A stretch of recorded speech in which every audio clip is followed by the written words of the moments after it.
আসসালামু আলাইকুম, welcome to রেবেকাস cooking. আশা করি সবাই ভালো আছেন। আজকে আমি আপনাদের সাথে একটা ডেজার্ট আইটেম শেয়ার করব।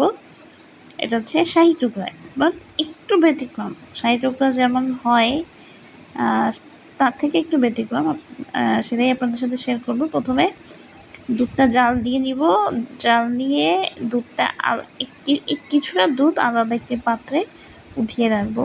এরপরে পরিমাণ মতো চিনি দিয়ে এটাকে আবার ভালো করে জাল দিয়ে দিব। এরপর আলাদা করে উঠিয়ে রাখা ওই দুধের ভিতরে 2 টেবিল চামচের মতো কাস্টার্ড পাউডার দিয়ে এটাকে মিশিয়ে দুধের ভিতরে দিয়ে দিতে হবে।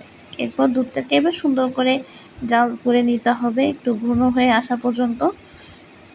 এর ভিতরে কিছু ড্রাই ফ্রুটস, কাজু বাদাম, পেস্তা বাদাম কুচাই দিতে হবে। দিয়ে এটাকে এবার সুন্দর করে আবার কিছু সময়ের জন্য জাল করতে হবে। এখানে দেখেন এখানে ঘন একটা টেক্সচার চলে আসছে। এরপরে এই দুধটার আবার একটা আলাদা বাটিতে দুধটা নিয়ে একটু দুধ নিয়ে এর ভিতরে আবার কিছু গুঁড়া দুধ অ্যাড করে এখানে একটা ক্রিমের মতো তৈরি করে ফেলতে হবে।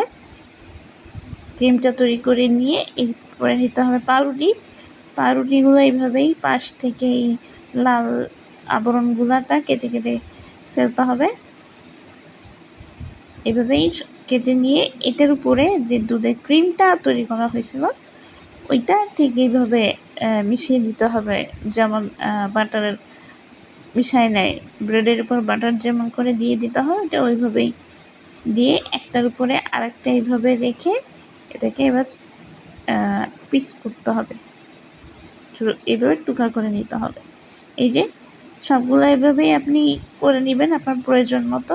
এরপর যেটা করতে হবে এটাকে এভাবে প্লেটে সাজিয়ে এর উপর থেকে সেই দুধের সেই মিশ্রণটা উপর থেকে এটাকে দিয়ে দিতে হবে, চারপাশ থেকে ভালোভাবে দিয়ে দিতে হবে যেন পুরো পাউরুটিটার ভিতরে এই দুধটা সোক করতে পারে।